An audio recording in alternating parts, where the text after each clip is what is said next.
భారత్ తన లక్ష్యాన్ని నెరవేర్చుకుందా? పీఓకే స్వాధీనంపై షికారు చేసిన పుకార్లు. నమస్తే, ఆంధ్రప్రభకి స్వాగతం. నేను ప్రియా కౌశిక్.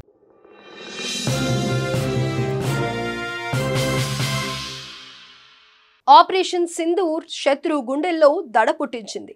పాకిస్తాన్ను అతలాకుతలం చేయడమే కాదు, కోలుకోలేని విధంగా చావు దెబ్బ కొట్టింది. అప్పటి వరకు మేకపోతు గాంభీర్యాన్ని ప్రదర్శిస్తూ ప్రగల్భాలు పలికిన పాకిస్తాన్ చచ్చినట్లుగా భారత్తో కాళ్లబేరానికి వచ్చింది. యుద్ధం ఆపేయండి మహాప్రభో శరణం అంటూ కాల్పుల విరమణకు అంగీకరించింది.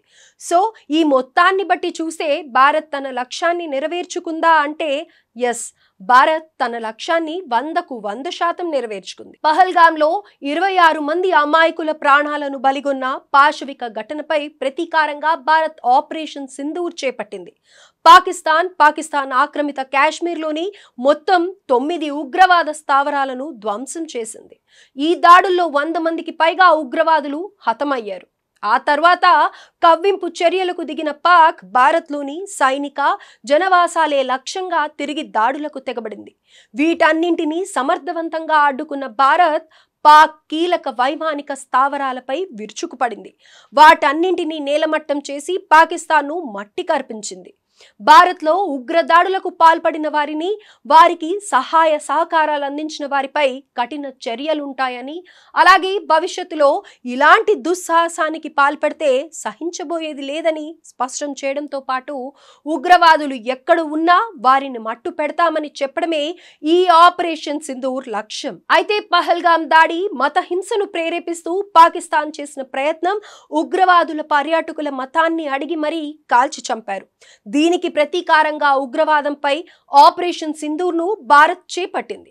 కేవలం ఉగ్రవాదంపై చేసిన ఈ ఆపరేషన్ దేశంలోనే కాదు, యావత్ ప్రపంచ వ్యాప్తంగా చర్చనీయాంశంగా మారింది. ఇదిలా ఉండగా ఇదే సమయంలో చాలా మంది పీఓకే పాక్ ఆక్రమిత కాశ్మీర్ను టార్గెట్గా భారత్ వ్యూహ రచన చేసిందని అనుకున్నారు. అందులో భాగంగానే ఆపరేషన్ సింధూర్ కూడా చేపట్టిందేమోనని భావించారు. కానీ వాస్తవానికి భారత్ అలాంటి ప్లాన్ ఏది చేయలేదు. మే 8న పీఓకేలోని కొన్ని ప్రాంతాల్లోకి వెళ్లిన భారత ఆర్మీ మళ్లీ వెనక్కి వచ్చేసింది. పాకిస్తాన్ ఆర్మీ ఫార్వర్డ్ పోస్ట్ల దగ్గర ఎంత మంది మోహరించి ఉన్నారు, ఆయుధ నిల్వలు ఎన్ని రోజులకు సరిపోయే విధంగా ఉన్నాయి వంటి విషయాలతో పాటు కొన్ని ప్రాంతాల్లో కాల్పులకు పాక్ నుంచి ఎలాంటి ప్రతిస్పందన లేకపోవడంతో భారత సైన్యం పీఓకేలోకి వెళ్లి పరిస్థితిని అంచనా వేసి వెనక్కి వచ్చేశారని తెలుస్తోంది.